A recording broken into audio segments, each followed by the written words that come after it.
Yeah, okay. I started teaching at City College in 1961.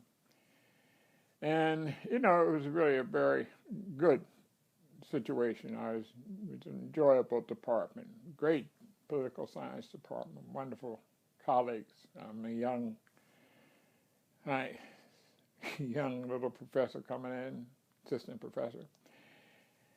The one disturbing thing was the fact that at the college, during my first few years, I taught maybe one or two black students out of the total students. I taught maybe 1,000 students. 2 of them were black, 2 or 3 of them. I could remember them by name, and that bothered me. City College itself was in the center of Harlem. And I think, as I pointed out, City College was in the center of Harlem. So it was basically a white enclave in the midst of a whole black population, and on the west side of a Hispanic population, Puerto Ricans, because that was Puerto Rican territory over there at the time. So, yes, it was, and black writers, and I talked about this, John Williams and James Baldwin, and John Williams, and even some other writers had always talked about this hill, this citadel on the hill, this place that was away from the community. And it was almost like a colony had been placed there, a white colony. And that really had to change. That's the way, historical things are. The contradiction was just too intense in the midst of the kind of revolution that was really taking place in the country in the whole civil rights realm. President's name was Bill Gallagher. He had been the president of Talladega and the much praised president of Talladega College and in the South. And he had come to City College, which was a pioneer in education, to become an urban educator.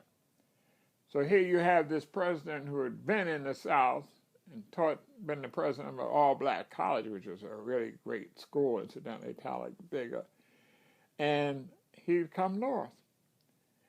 But he's the president of an all-white school. He was liberal. I went to him, over to his home, actually. Now, his office was his home right there. He had tea, and I think his wife brought something in there, some kind of little cookies or whatever, So, and he asked me, what was it about? And I told him what my idea was to set up some kind of a program to bring African-American students into the college one way or another. He said to me that was a very good idea. So he said, well, you go ahead, write it up, and then take it to the dean, and we'll go from there, because it's chain of command. So that's what I did. I wrote up the program and took it to Dean Froden. And Dean Froden then presented it to the faculty council, faculty senate there. The faculty senate, debated the program, brought up questions of standards in particular, and standards because they didn't want the reputation of the school to drop. They didn't want their standards of excellence to drop. Now, it's important to know what the environment of City College was. City College was a bastion of excellence. There were outstanding professors there. The alumni from this tuition-free City College had gone on to great distinguished careers.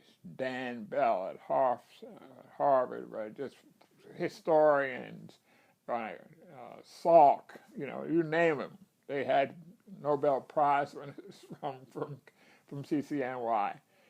And justly so, they didn't want that reputation to change, be sullied.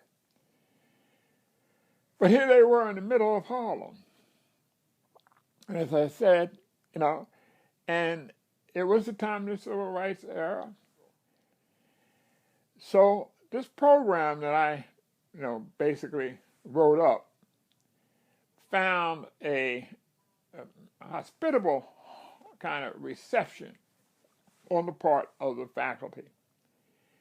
But with this hesitation, because about standards and about not letting those standards go down.